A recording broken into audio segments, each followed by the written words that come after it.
This energy drink's really kicking in. Let's get down to business. I feel like I have a crazy flyaway right here. Anyways. Okay. Welcome to Social Taco, guys.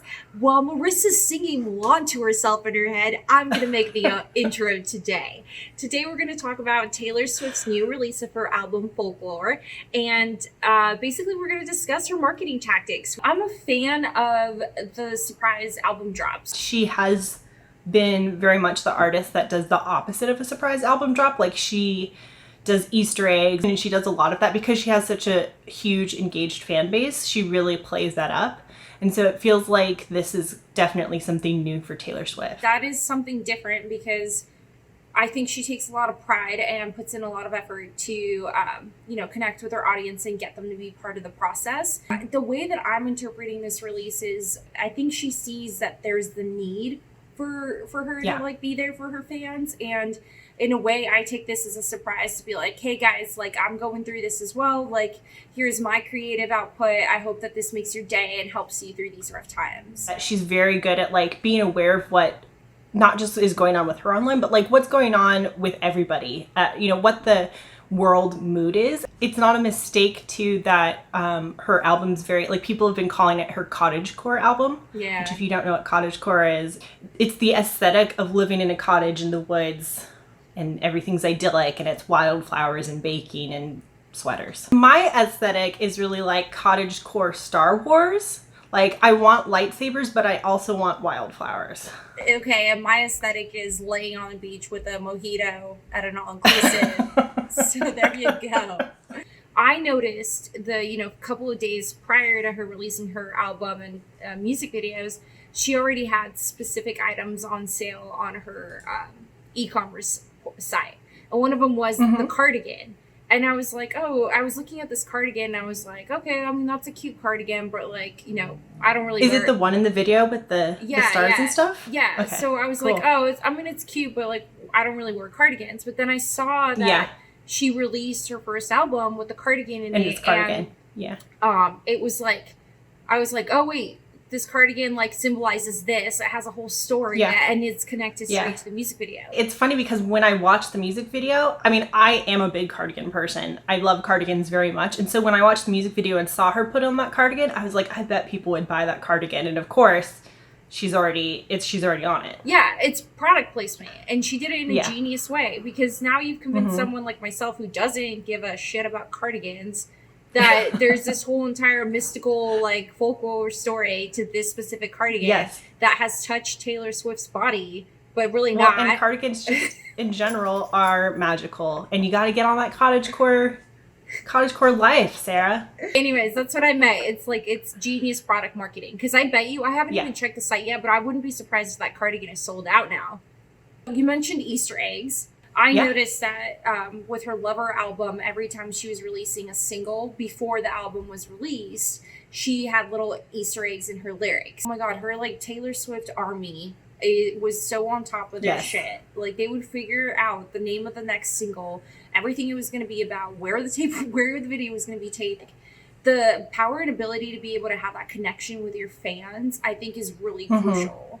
That's probably one of the things that she's really good at, is engaging with her audience. And she really makes her fans feel like either they do directly know her or that they could have the chance to know her. Since she does a lot of surprise and delight also. She's like, come to my house and we'll do a listening party. They're enticed to keep engaging with her because they might get to actually talk to Taylor Swift. So I'm very curious to see if we have any actual diehard Taylor Swift fans watching this video, and I want to know the probability or stories of you meeting her. There was a time where I was a diehard, like, live and breathe Taylor Swift fan. Like, I literally was at her concert. I was crying with her. I was laughing with her. I was like, Taylor gets me. I was all about that. It was for the 1989 release album, and exactly what you talked about earlier, where she had the listening parties.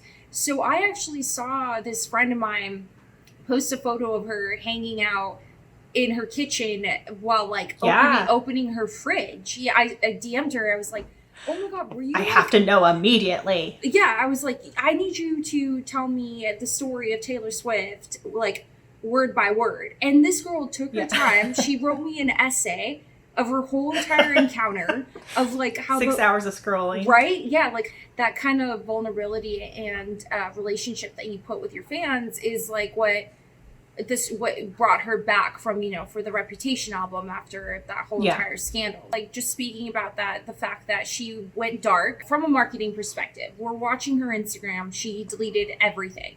And she starts posting these black boxes that have like these, you know, Reputation kind of lyrics that are like, the old Taylor is dead. Yeah, things like that. And you're like, wait, what the hell's going on with her? Like, has she like gone off the deep end? Like, you're locked in. And she managed to just basically unleash this whole entire album where she once again reinvented herself. That whole debacle with Kim Kardashian and Kanye West, I think really actually brought forward something that she's been really good at, which is exactly what you said. It's reinventing herself. It's the old Taylor is dead. She can't come to the phone right now. She has this like core identity that she stays true to. She's the girl next door. She's very sweet. She's very approachable. She's very much about girl power.